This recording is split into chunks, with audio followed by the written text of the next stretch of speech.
My name is Deborah Shipman. I am with the Chickasaw Nation of Oklahoma, and I'm the director of Missing and Murdered Indigenous Women USA. Now, most of the times when you meet somebody and have a terrible, sad conversation, you don't call them back. But not us. No, you have continued to knock, and it's wonderful what you're doing with the shirts. It's like I always try to make a mental list of where the funds go through, and go to. But just so far, you guys and your effort there, Jennifer, is it's paid for 2 round-trip tickets to Reno to bring home a trafficked woman and her daughter. Yeah. And then it has also helped pay for a search for Ashley Loring, heavy runner, that just currently went back. This is like the 3rd year we've been going at that, and COVID reared its ugly head, and the search had to wait a couple months, but that's back on too.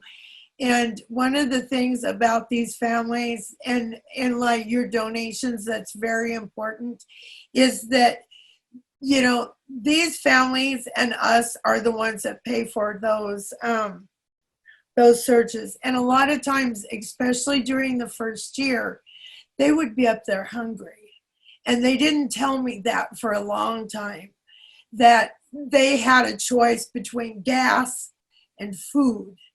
So they chose the gas, and they're searching like 2 million acres of land up there. And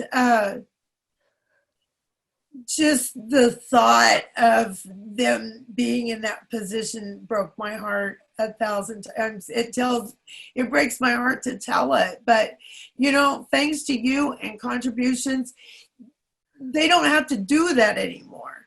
They can have gas. They can have gas. They can have food, and they can even have a base camp, and those things I think people don't realize, because in the outside world, we take search and rescue and EMS and firefighters and policemen, we take them for granted that they're always there, and on the reservation, they're not. They don't exist. And like there's a bill that that passed Amber Alert, but 99% of the reservations don't have the infrastructure to run, Amber Alert. So searching for loved ones unassisted, they are driven, I guess, maybe kind of paint a picture of what goes on in the psyche when you have a missing family member. Because most people, why wouldn't you eat? Well, somebody's missing. Yeah. Yeah, and they didn't have the money to eat. But you don't think like that. And like on a reservation, if somebody goes missing, this happens even, like I say mainly reservations, but on border towns, this happens as well. And it's happened a ton in Navajo Nation, the Sioux reservations. But like when somebody goes missing on the reservation, you think, okay, I'll call tribal police. But tribal police is not hooked up with, let me kind of start over. Okay. Take 2. Yeah. There you go. And then when somebody goes missing on a federal reservation and they need law enforcement, well, it's kind of who do you call? Because the reservations in the United States of America are not owned by the tribe. They are federal. In essence, like the federal government holds title to every reservation for the people of that area, which is total bull. Yes. And yeah, it's like, it's not theirs and it never will be. But yet they're living in places that are it's like third world country. In Pine Ridge, on some parts of Navajo Nation, it's awful, and like when somebody goes missing, well, first thing, on the reservation, they automatically think they're gone forever, because that's what's happened since colonization. It rarely would ever happen before. And the law that you would call would be the tribal police, but who actually has jurisdiction is the feds, and that being Bureau of Indian Affairs or the FBI. And like, just for starters, I'll tell you, in Montana, the missing Henny Strong, she was a 13-year-old girl, went missing for 2 weeks. They didn't look for 2 weeks. When they started looking, they found her body left by the side of a road. And and like, her parents are kind of the epitome of what goes on in the mind, because they absolutely think they have no right to kick up and throw a fuss about the law not going on. They don't think they have any right to do that. Well, we were taught that to be quiet, to sit down, that's kind of ingrained. The United States government never really cared about indigenous people, so why are they going to care about this one? Yeah, for real. And like, oh gosh, the coroner, so when they found Henny's body, well, the coroner said she died from the exposure. And when her parents went down to identify her, her little head looked like a pomegranate. It was, and so somebody had hurt her, but the law said, she died of exposure, which she probably did. She was probably laying there dying for a long time, but this nobody. Is a human. This is a human body, a human soul, a human spirit, one of our fellow kindred mankind, alone, suffering and dying. And her parents have to think about that every day. And I don't know why we're not thinking about that more every day. Yeah, we need to. It's like, when we get a missing person at MMIW USA, we like go into, we've got like a 6-person team that we each know that what we're supposed to be doing. And a girl went missing up on Puyallup Reservation yesterday. We had her up within 20 minutes. One of our girls was actually on a personal call to this girl's father when the other child ran in and said someone took her, and so like, we were able to get started really quickly. Within 2 hours, she was found in the care of her non-custodial parent, who is on drugs, bad drugs. And so she was found really quickly. And that is the way that it should be happening all the time, and it's like, but see, the thing is, the police weren't involved in the search for her. That's what I was just going to say. You guys are acting like a unit of law enforcement. Yeah. And that's and you know what, we know, like, we try to be really humble about what we do, but we understand the gravity of what we're doing. It's like, it's Creator that gives us the strength. It gives us like the abilities to take the place of law enforcement. And in Montana, the FBI actually uses all our numbers. And when we put out a community alert, they put out a community alert. They're following our lead, you know. So you mentioned FBI. We got to talk newly formed, quote unquote, Operation Lady Justice. I hate the name. I feel like it minimizes these women, these humans, because I think like, oh, she's got lady problems, or I think, oh, lady parts. You know, for just some reason that Oh, it's just stupid. lady speed stick, like it just something about the name bugs me. But I want to hear from you. As people doing this long term, do you see this lady justice as a good thing? Well, we're going to use it for everything we can get out of it, for sure. But so far, you know, it's like they have the attitude that they're going to come in and solve all this stuff right away. They don't, you know, this is an election tool. Plain and simple. He needs the POC vote. And you know what? We'll take what he has to give. Keep it coming. But we ain't going to vote for you. Not anybody in this organization. It's like, but we'll take what you're offering. Don't get me wrong. But you already showed just the simple fact that this has been ignored by the federal government for so long is reason enough to, yeah, it's like, really? When they had in November, when they had the Senate hearing, those guys acted like they never heard of it. Even the governor of Montana. And we're just like, are you crazy? But How did you not know? This ties into the bigger picture of human trafficking.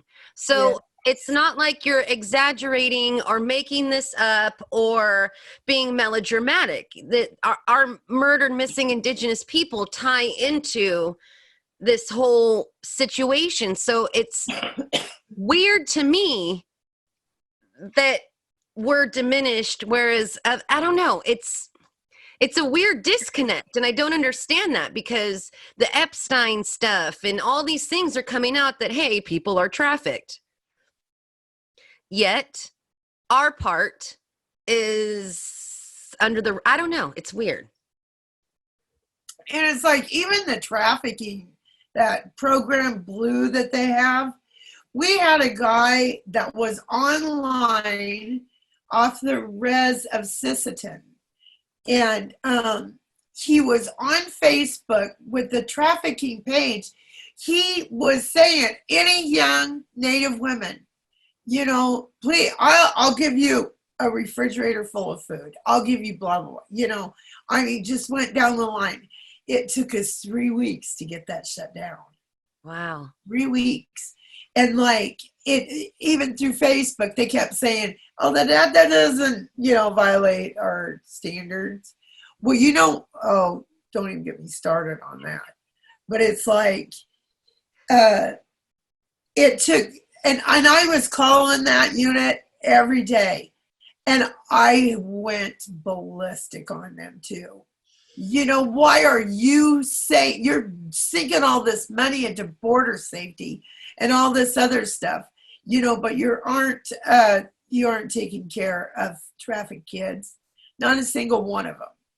And not any race, no race. They're just simply being written off, you know. And yes, a white child will get a search, you know, more quickly and things like that.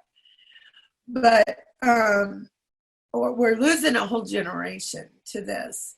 And that's why this generation that you see in their early 20s and stuff are enraged, you know, and they should be.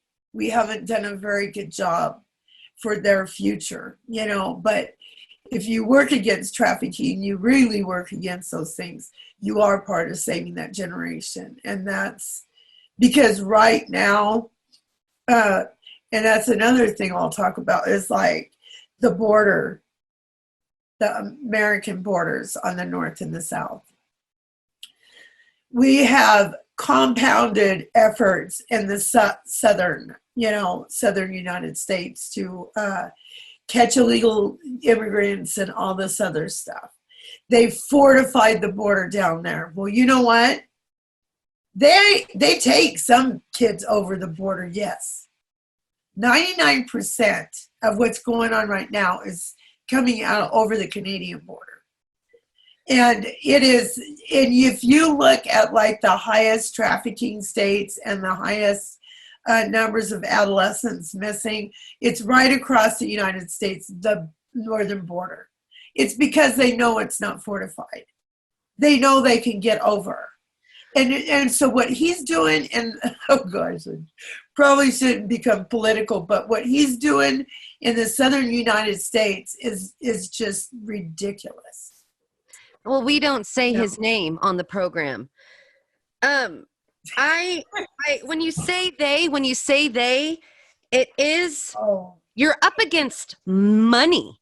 You're up against power. You're up against this weird sickness that seems to get, if what you do and why I don't stop what I'm doing for you is because every day, every hour, every minute, this is somebody's life who is being abused or scared or blindfolded or assaulted or stabbed. And it feels like we're up against the Death Star.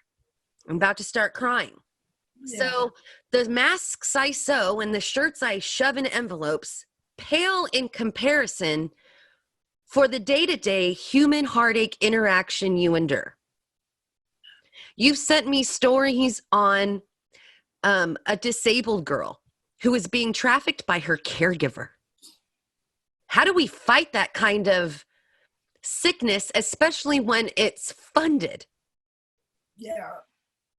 Yeah, and it is, it's like this, of course, you know, some American gangs are involved, like MX13.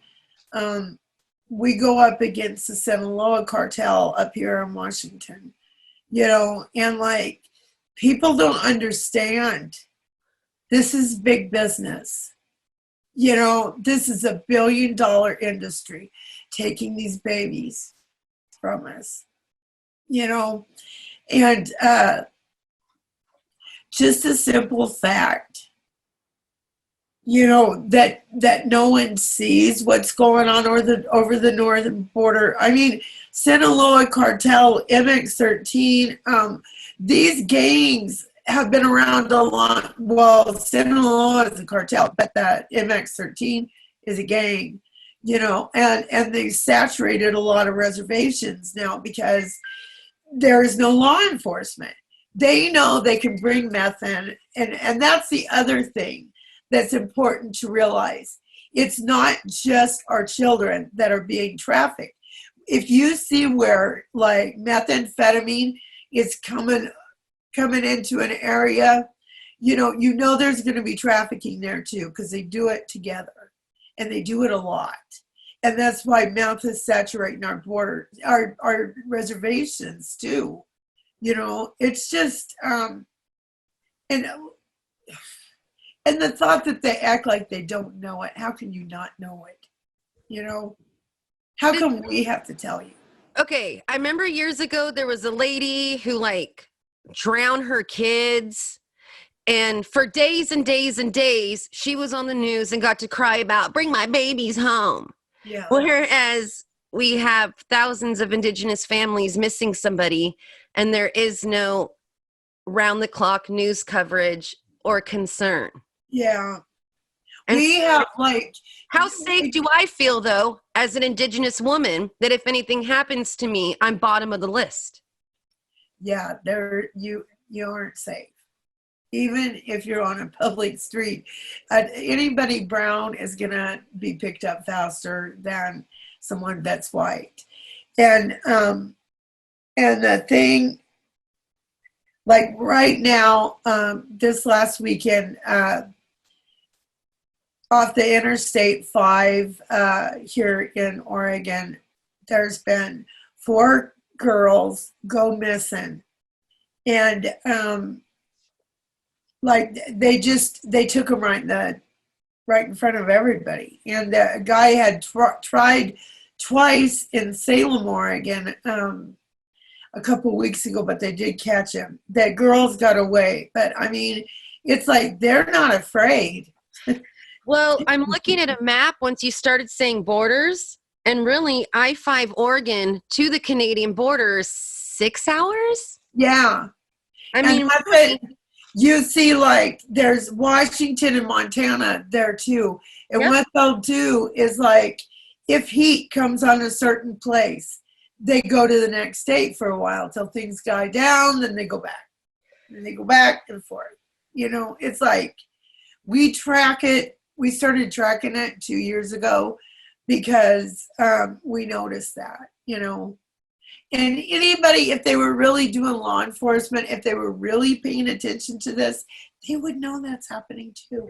I feel like they do. They have more They resources probably do. than you and your 6-person team, yet you guys are the ones exhausted with no vacation pay and no dental plan. And you know what I'm saying? You guys are the ones continuously doing this with limited resources.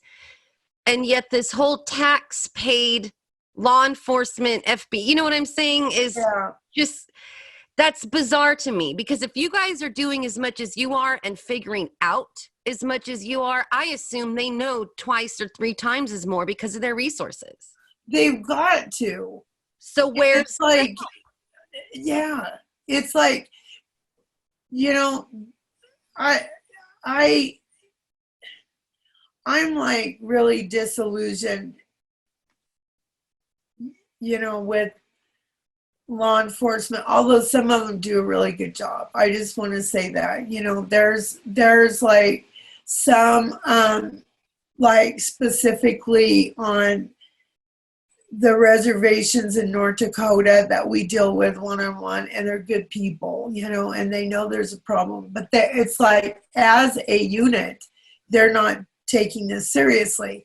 What we're seeing is the 1 or 2 cops that do, you know, and I don't mean 1 or 2, I mean several, you know, but like 1 or 2 on a reservation, you know, and those guys are doing a fantastic job. But for the most part, you know, I think this has overwhelmed reservations so much over the years. And they didn't, that's when one of my friends got murdered.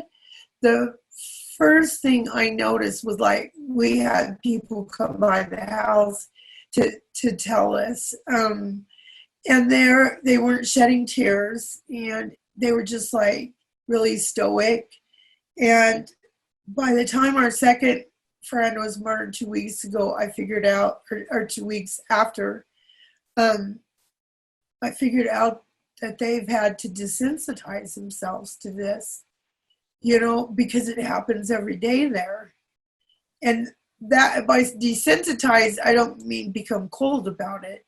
I mean, they had to literally shut down emotionally over it, you know, and that is reminiscent of, there's a syndrome that people get when they've been abducted. It's like Stockholm syndrome. And it's much like that. And it's like the number one reason, their reactions was another number one reason I quit my job and I went back to school to, you know, do sociology, social work. And because I see this as a breakdown in our system. And I also know, you know, that we are strong enough to make a dent in this, you know, that, or should we be having to? No, absolutely not. We shouldn't be having to do this, but we have to.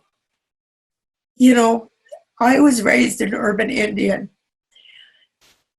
and I had no idea this was going on, you know, and we went down to live on our husband's Navajo reservation.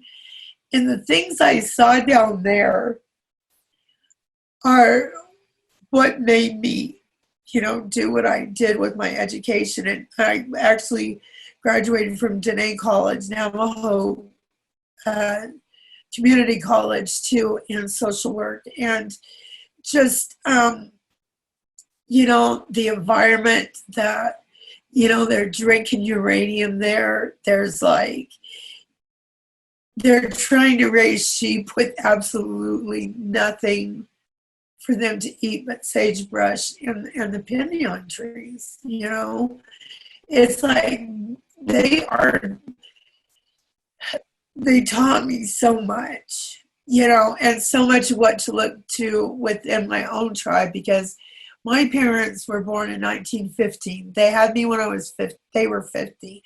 So it's like they were from the era where we just got to forget about that we're Indian. We got to tell people what we can in town. My dad told people we were Hawaiian. I thought I was Hawaiian until I was in 4th grade. And then my mother made my father tell me the truth. And my brothers and sisters were a lot older than me. They remembered all of it, but they didn't. They went along with that story, and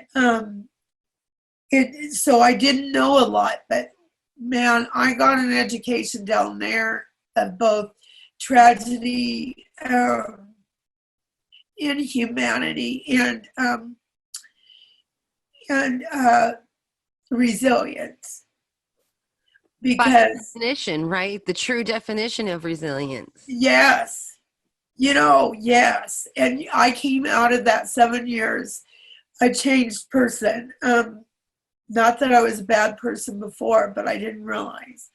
Now I'm driven. It's like I wasn't raised to I didn't have to live that way. And they shouldn't have to live that way either. And that's what I'll fight for, my brothers and sisters that are living that life, that are in places like in the Northwest. There's not a whole lot of racism towards Natives. We get like a lot of respect, especially in Portland, Seattle area. Every time they have any kind of function, they ask for an all-land blessing, and thanking the tribes that were original to the area. But like in other places, like the way I got treated when I went shopping in a border town was crazy. We bought some wine with our groceries. She literally leaned towards me and smelled me to see if I smelled like alcohol.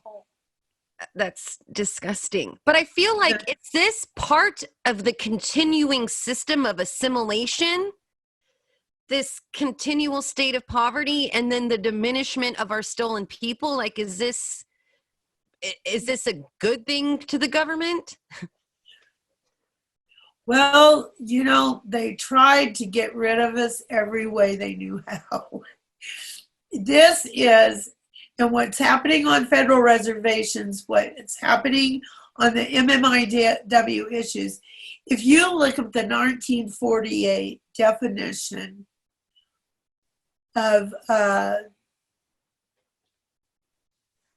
genocide, you will still see that we still fit every area. Even talk about lack of infrastructure, lack of water, lack of food, like food deserts, and things like that. You would think if you were on a reservation that food would be cheaper, but it's twice of what it is, and it's just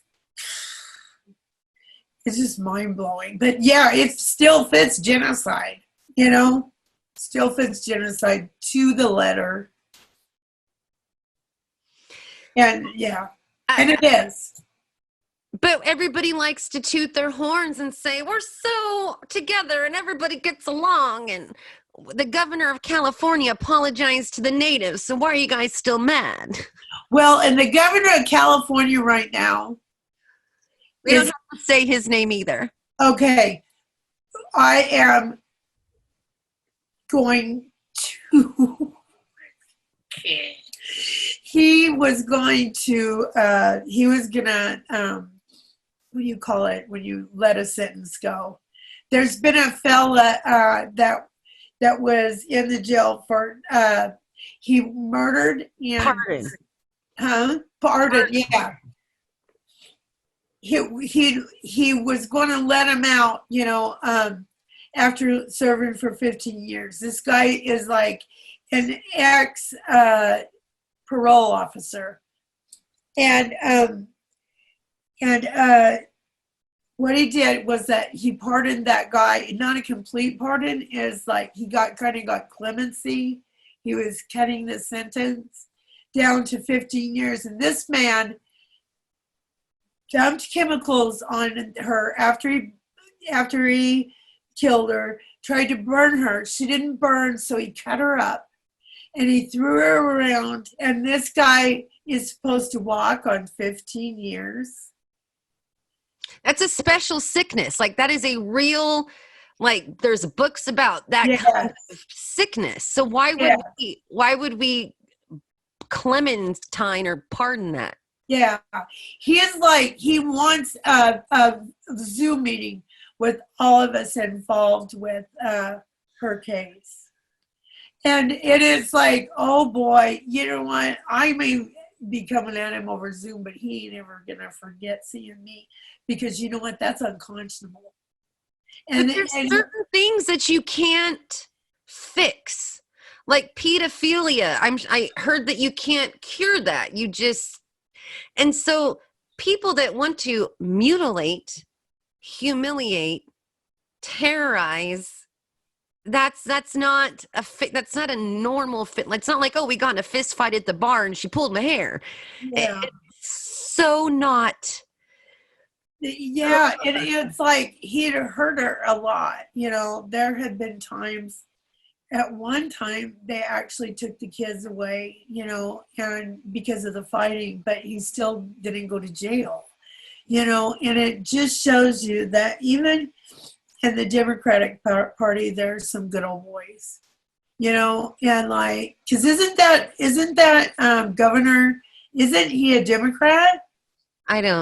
I'm sure, but yeah, because his aunt or something is Pelosi. Oh, Lordy. Yeah. Well, it's like, yeah, that's why everybody's like, well, he's a Democratic governor. And I'm just like, do you think that there is not, I want to cuss, but I don't want to cuss. But do you think that they have their hands clean? No. But that's what seems to justify that kind of behavior when people in power excuse that type of viciousness towards another human. It validates, oh, it's okay. We'll get it. If I get caught, I'm only going to serve a decade and I just killed 10 kids. It's maddening. And you every single day take the calls. You every single day have to talk to these people and engage these people, and I can't support you and pray for you guys enough. Like, all I want to do is make you guys feel better so you can make everybody else feel better. And you do. You really do. Yes, you really do, and you make a difference for the families too. It's like, we don't win donations and money comes in from sales, that all goes to the families. It doesn't go to us, and like, we have grants that, we don't even have a lot of grants is the thing, compared to there's 2 other places that are working on this. It's like $1 million grants, and we don't operate with those things. Like, I think maybe 50,000, and that is like with paying everything and 2 employees, it's like, you can spend that just on gas, hotels, and food for 2 people. Yeah, and that's how much. So we operate off of grants, but like this, the money that you send us, and like the money that our readers donate, that goes to families. And sometimes these searches will cost. Like, we had one last year that was $10,000. and that was some of our most expensive searches are in Alaska, because we're having to fly people like, where you'd normally just drive in a car, we got to fly people. And we've spent so much with Alaska Air that they've started sending us refunds, like $100 refunds on them. But we spent a lot up there, and like bringing people home. And that's the other place that's like, it is Alaska.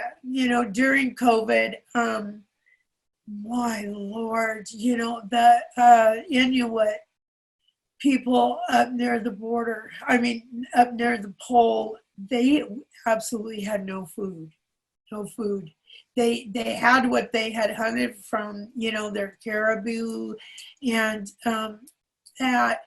But, seeing that those seasons had passed, they had to feed a lot of people, on that. So it didn't last very long. And they couldn't even buy bullets and things like that to go hunt. That's just how tied their hands were. And we had one family that we got to know through a MMIW rescue, and she kind of she really helped us get that food money and what food we could buy and send up there. We get it up there.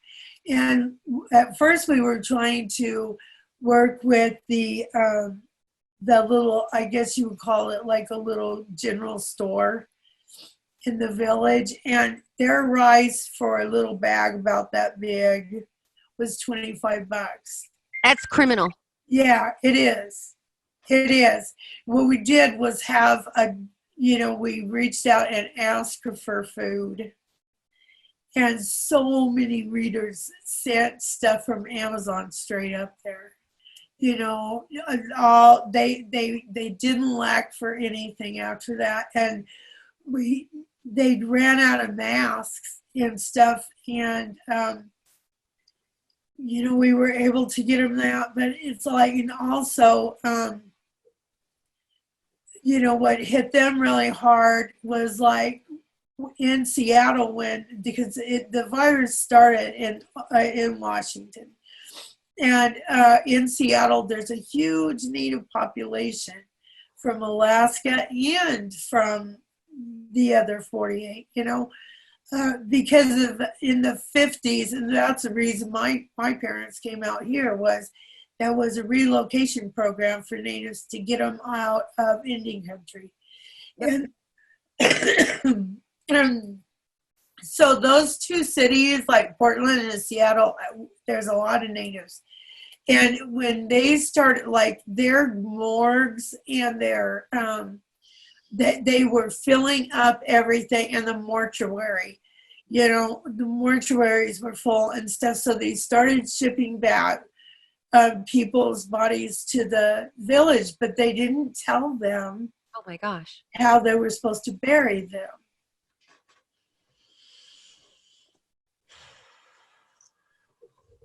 And so and that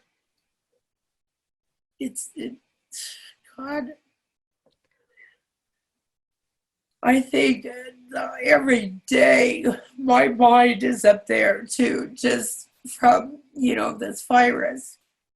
And that's something else we did once the virus hit, was we went into overdrive, and we had one of our grantors just started granting us money as we needed it, to send it out across the United States and stuff.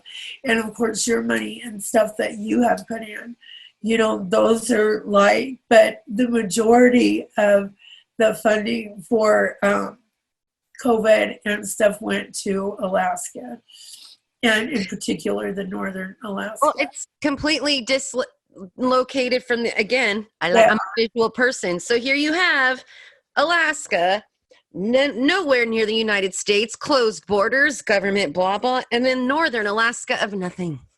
Yeah. Nothing. and it disrupt indigenous food systems, so they Yeah. can't even function the way that they did for 10,000 years. Yeah. And it makes me really mad too at the government up there, like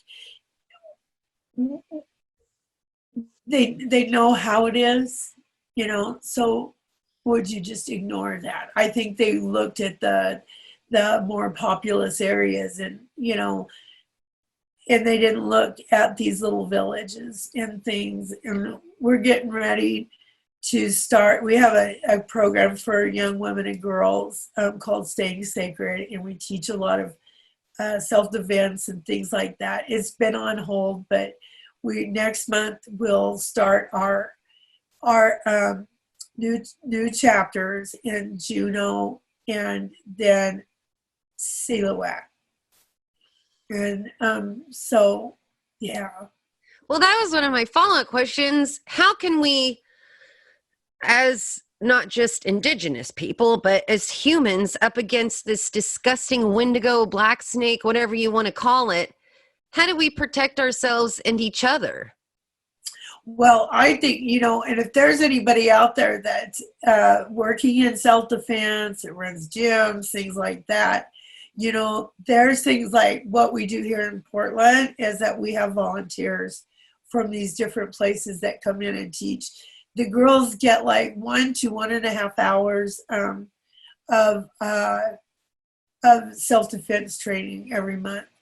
And we talk a lot about trafficking and things like that, how traffickers get to you, and how that they can, how they get you to trust them, and stuff. And it's so far like that we know that 3 of the girls had situation, that used the education from Staying Sacred to keep safe. One of them was like on the internet, and then the other ones were walking down the street in Portland, and somebody tried to grab them, and it was 2 sisters, and they were just like kung fu candy.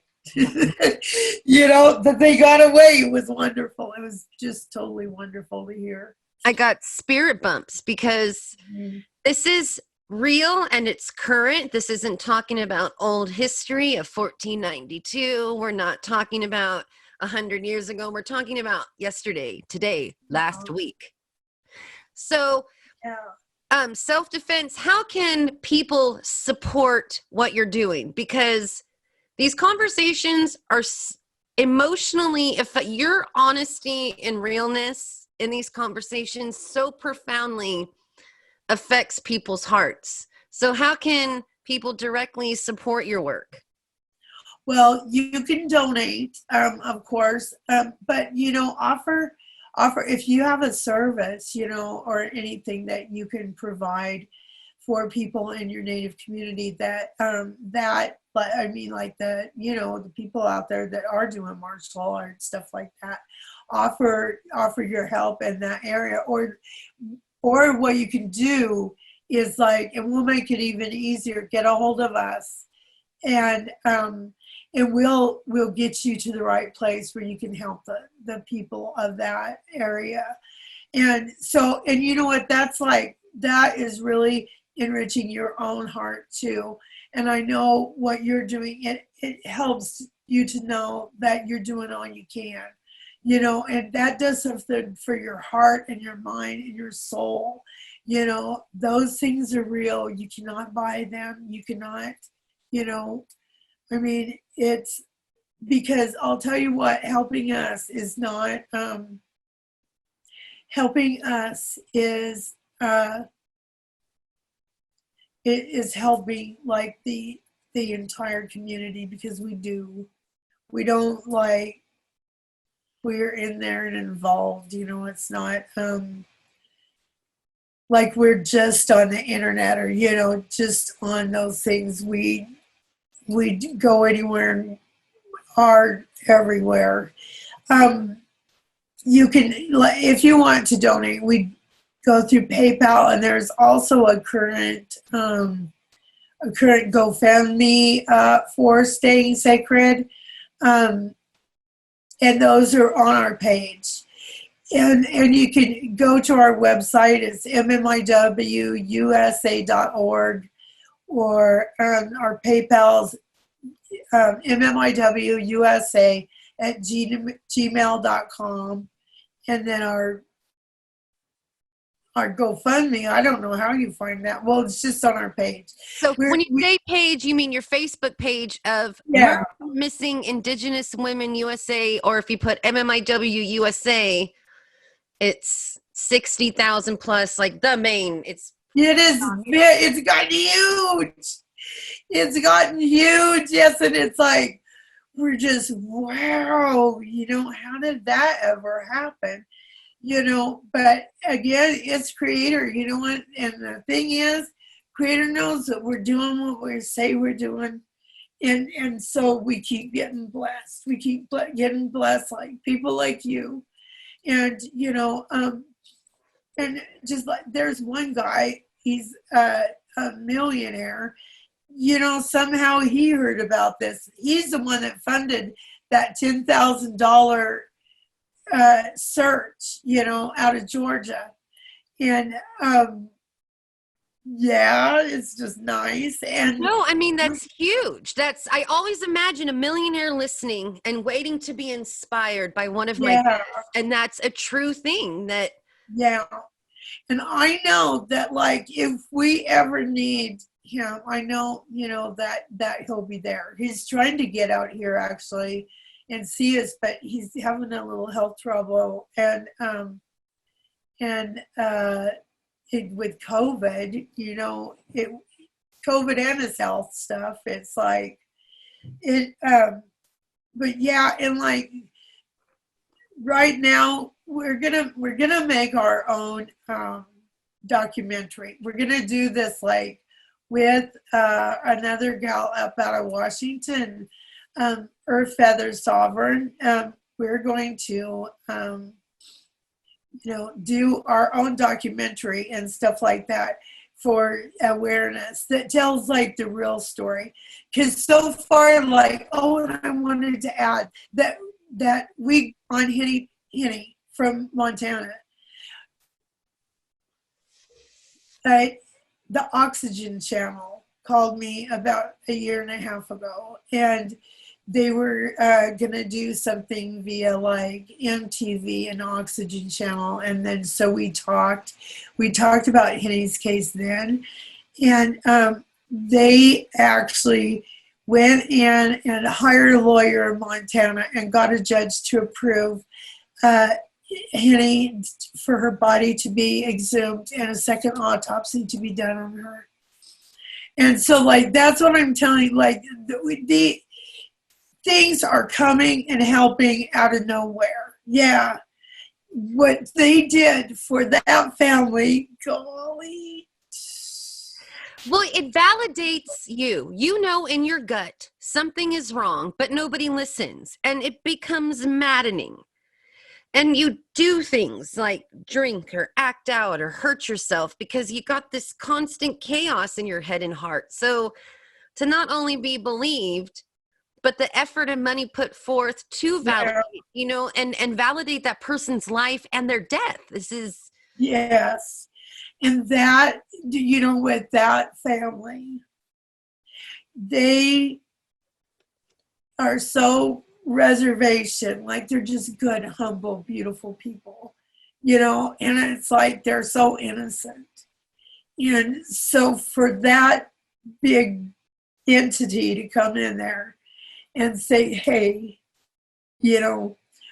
we think this needs to be looked at. Yeah, that is validating. And that's,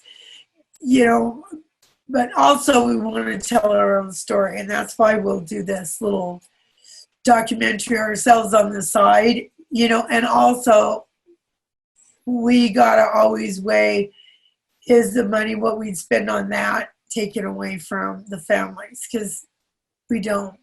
But we think it would be nice to have one in a native perspective. Well, the guy that does the shirts, my Siksika cousin, He's also a camera guy, and I have him trained as family to work for nothing. So if he ever contacted the authorities, I would go to jail because I'm pretty sure I have a sweatshop. You know, I need to also like send you our regular logo. Done. I've been thinking about that for 3 days. Yeah, because like they're probably printing again, and you have been thinking about. Yeah, I'm already trying to figure out like if they do what kind of, because our shirts that we're wearing now, show everybody, are screen printed. Yeah. But sometimes when you get the more complicated designs and stuff, they do the heat transfers. Yeah. Don't last as long and kind of crinkle and crust.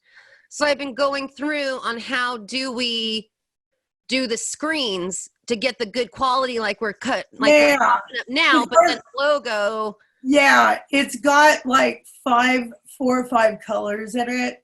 But so, like while we're talking shirts, I just want to say something about like there's a company out of Vietnam that has started copying. They've gotten caught, or I don't know why I said his, but they've taken our logo. Literally. Yes, and they've taken, yes, you have it there. Yeah, and it's like, they just don't care. And then they're using other things that Native artists have done too, you know, and it's just like, we'll get one taken down and then they come up with a new kind of, but there are things like Native pride. There's like Native joy. Fake, like Native American Society is fake in Vietnam. Native American powwow, same company, fake in Vietnam. I talked to Dr. White Bear, and she was like, wah. There's the 1990 Indigenous Arts Act is only here. It's and there's like another one. And I love that you called her Dr. White Bear. She's my PhD. I got a doctor in my back pocket. Boom. She is. Oh my gosh, I adore her. She like helps me get through some difficult times. I'll tell you that. Yeah, she was my therapist on air a few weeks ago because I'm like, well, I don't have words. I don't have words. I have feelings. Yes. I can't articulate the levels and stir of emotion when these things irritate me. And so having Dr. White Bear, having all these people articulate why I want to throw up. Yeah. It helps. And it helps non-natives understand what we're carrying. So this is damaging. This takes away from everything you've created, the native artists that made the logo. Yeah. Money out of your pocket. People are running around thinking they stole the font. They literally stole the font. Like how brain dead. No, it feels like no regard for your efforts. They're just going to take. Oh yeah. And you know, so like you think they do that all the time with tribes. They'll write, oh, you know, Chickasaw woman, blah, blah, blah on a shirt. You know, but this right here, they're making money off of murder. Taking it away from victims' families, taking it away from the limited resources that everybody, I mean, it just, I want to go fight something. I know. It makes me like angry, sweaty. Like, ugh. But the real deal, the stuff that we're making and going to continue making is on MMIW USA store. And you keep saying money that I send. It's not just me. We got a whole team. We got a whole team of people doing everything they can because they know this makes something. There's so many people dedicated behind this with manila envelope paper cuts that are never going to stop. We're not going to stop until you're done.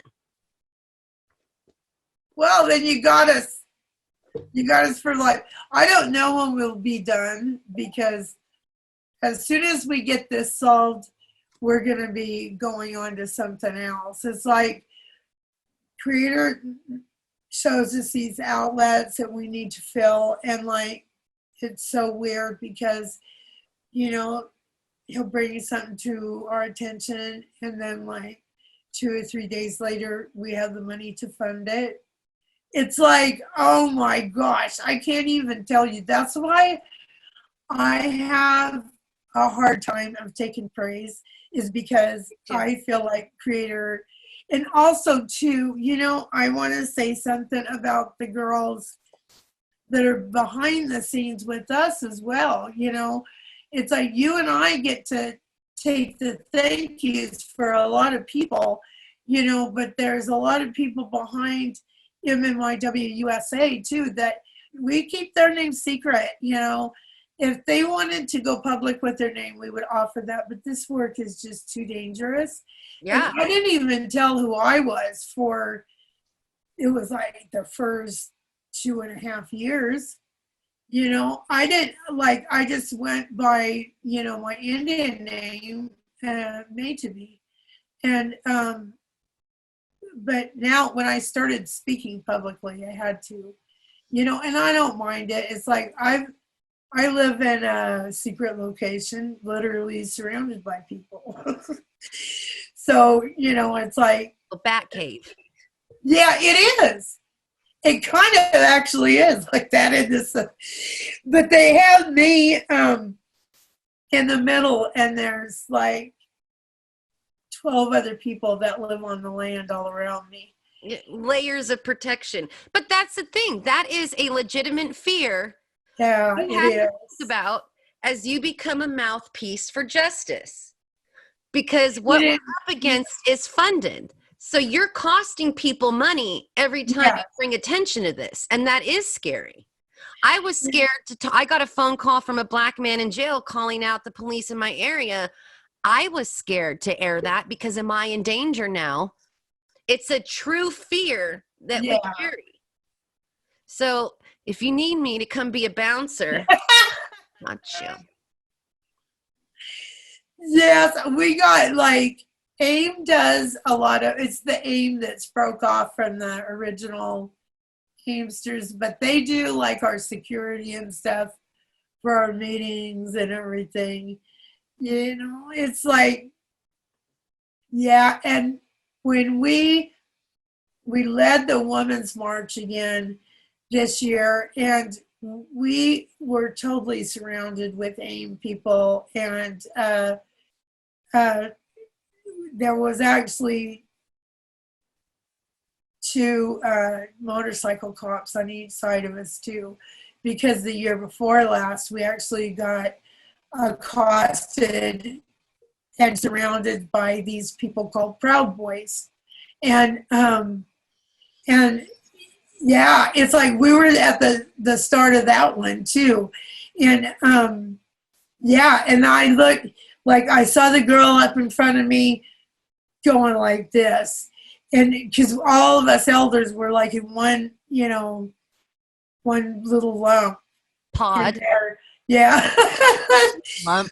They had us in there, and then all of a sudden I looked behind me, and there was a guy with a backpack that was grabbing stuff out of his backpack, and I looked, and everywhere she had pointed there was one of these Proud Boys, you know, and I don't know what they were going to do, but they were all digging. They got the cue to all do something. And then the police and AIM moved in. And yeah, it's just like And all you're trying to do is keep humans from getting like stolen and murdered. Yes. I mean, you're not trying to reinvent the wheel. You're just saying, hey, can you guys stop kidnapping and killing our family members? Is that just crazy? But it did. It happened like that. And I was just like, oh my God. So like, we're going to get you a little car like the Pope. You know, with the bulletproof glass, and we'll put handprints on it. And there goes Deborah. Yeah, with the little red handprints. I mean, I'm glad we can laugh about it, but my God, it's maddening that if I don't make jokes, I'm going to roll. Yes. I'm going to go into a ball and I'm going to cry and I'm never going to get up again because it's so overwhelming. It is. And that's the thing, you know, if there's any non-natives watching, natives, we traditionally like to laugh.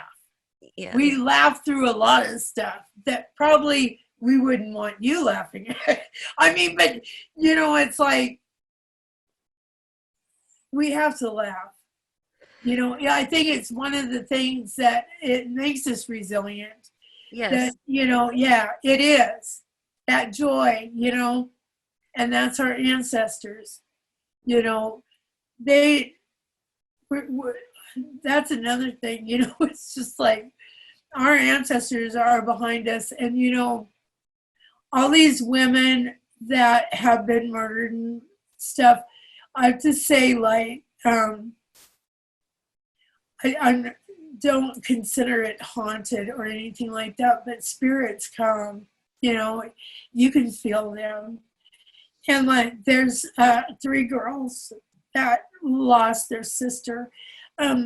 They're all different families, you know, different locations. And at different times, they said, pay attention, you know. And if you look on our website, you'll see Sherry Wounded Foot. And that was actually the first miracle we ever had. She was murdered. She was like murdered 3 weeks before her daughter got a hold of me. And that woman, one night, it was when Standing Rock was going on, and there was a big storm coming in, you know, and her daughter, you know, her mom took care of a lot of things. And like, her daughter didn't know what to look at, what not to look at. Well, when I was sitting there and something was just telling me, have her check the propane. And I believe it was Sherry. I felt her all around me. And she looked out there and there was 9% propane in the tank, you know, and she didn't even know what that meant. I was like, you're just about ready to lose gas. So that's when I was still in school to get my degree. And it was the last class and we were having a talking stick. And, you know, I couldn't even think of anything about the class. I said, I'm just worried about getting this girl propane before that storm hits. And a little Anglo lady was in that class. She was Jewish, and she grabbed me when we came out of the class, and she's like, "How much is it?" You know, and I'm like, "How much is what?" And she goes, "How much is a tank of propane?" So I found it was like $550, and like she was wanting to write a check right there, and I was like, "No, you know, why don't we set up an account with the propane company?" And when she paid that account, she paid 3 months for that family. And we had people delivering propane right before a big old storm. It was and it's just like, but delicious invisible world that us yeah. indigenous folk we're not in competition. After my conversation with you earlier this year, I don't have to care about any causes. I'm not an active activist, but my gut, heart, everything in my body was saying, you got to do something. You have a role to play in this. And I didn't know what that meant, but I kept walking that walk. I kept thinking about you. I kept communicating. I kept just that relationship with you. Yeah. Until something came about it. And that's the indigenous way. We don't compete with each other. There's not, I don't have to bring you down to succeed. I don't have to take out Dr. White Bear at the kneecaps to have you on my show. I get everybody. We all get a piece in this and to share this. And again, thinking about those shirts have been bugging me for 4 days. And you're thinking about it too. That's supposed to be normal for us. But this colonization makes too much noise. Yeah. I dreamt about somebody the night before they passed away. That's normal for us. Yeah. If we let ourselves be indigenous. Yeah. Spiritually led, you know, and spiritually fed. And it's like that. That's why I don't like people telling me I do a good job. It is hard to hear because we're just puppets. We're just skin puppets for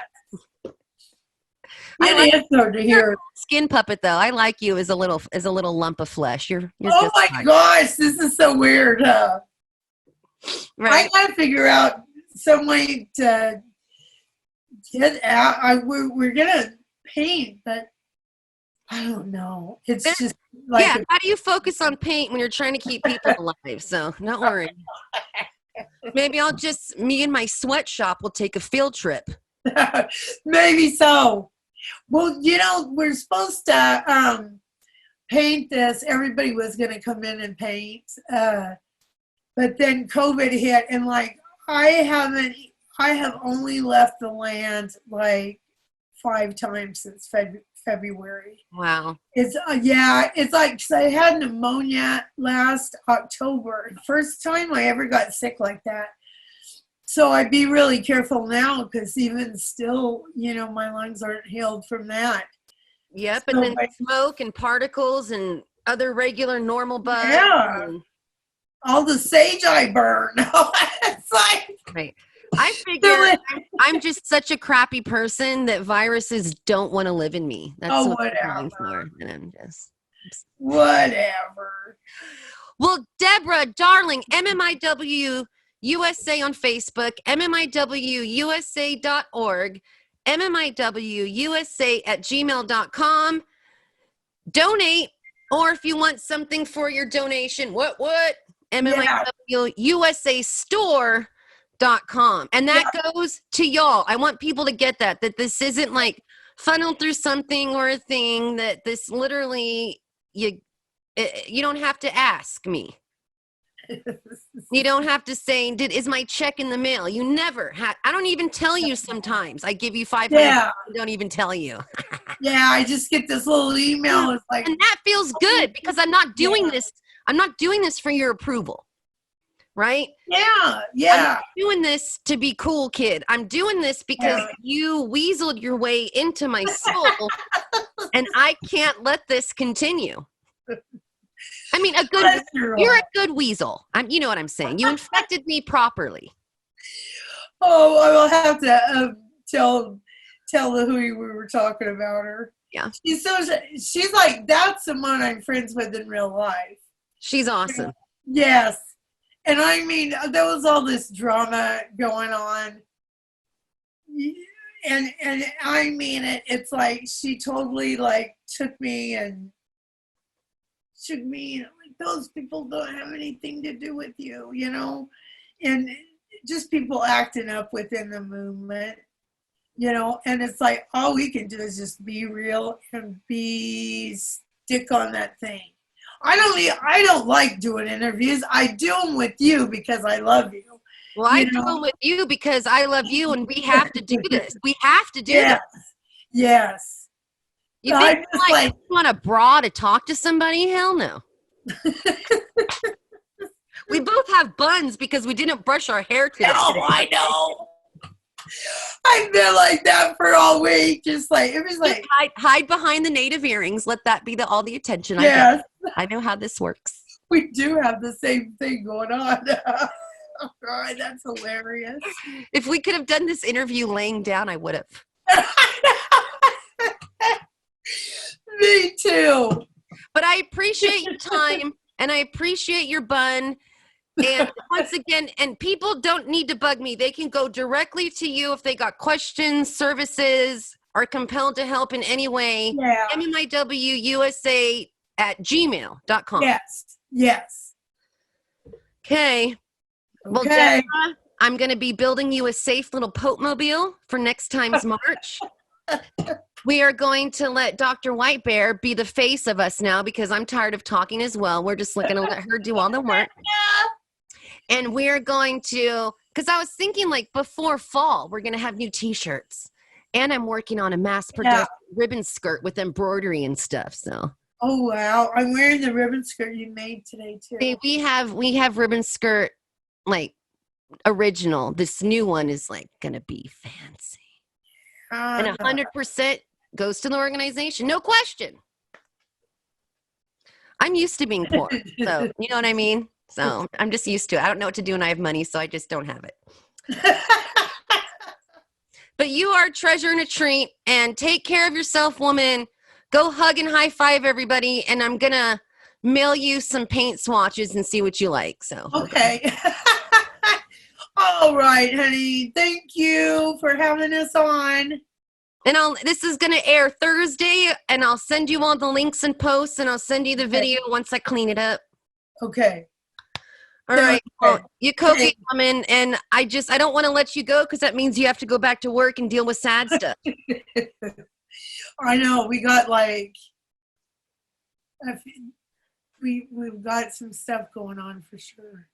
Well, keep us posted, and if there's ever anything that needs to hit the KVMR news, you let me know as well. Especially, you know what I mean? I can put you in contact with the news department. Okay.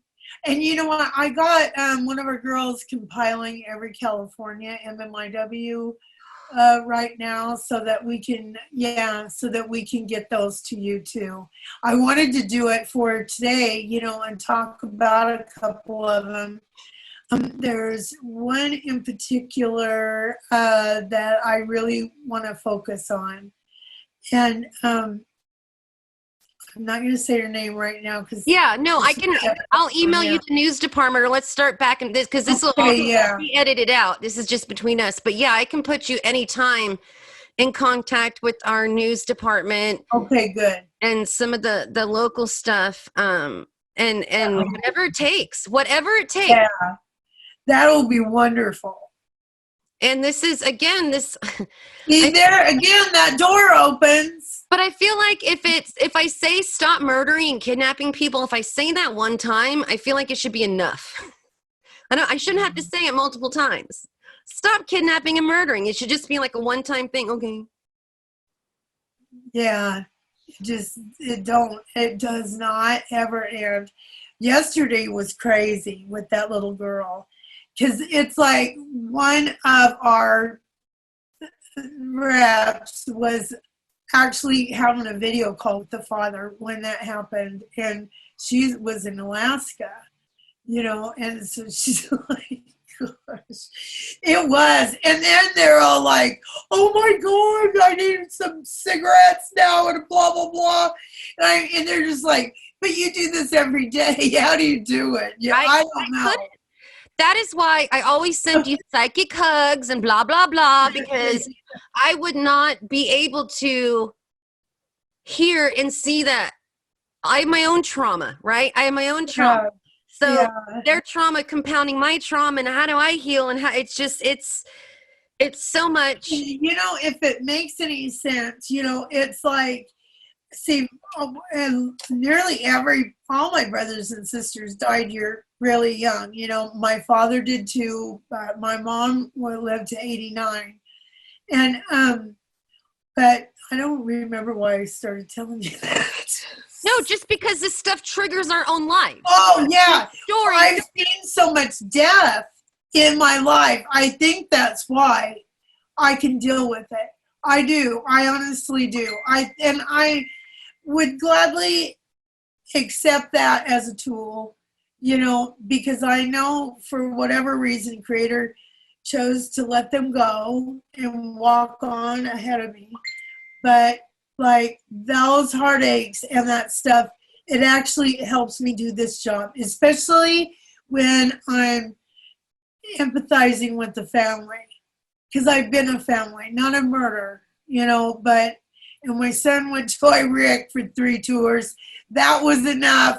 Like that there right now, helps me because I didn't know if he was going to come home, or not. And these families go through that.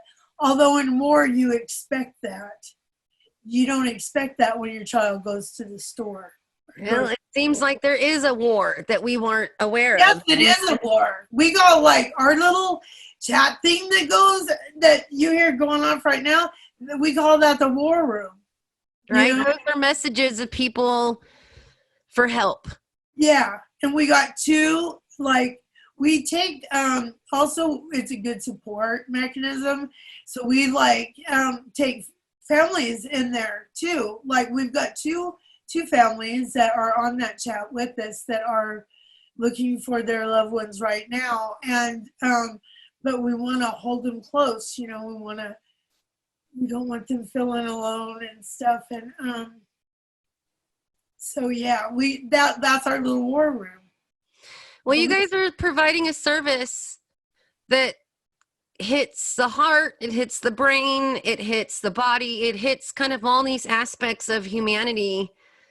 And I don't know, do I just fan smudge up north? Like, just, this is for you, Deborah.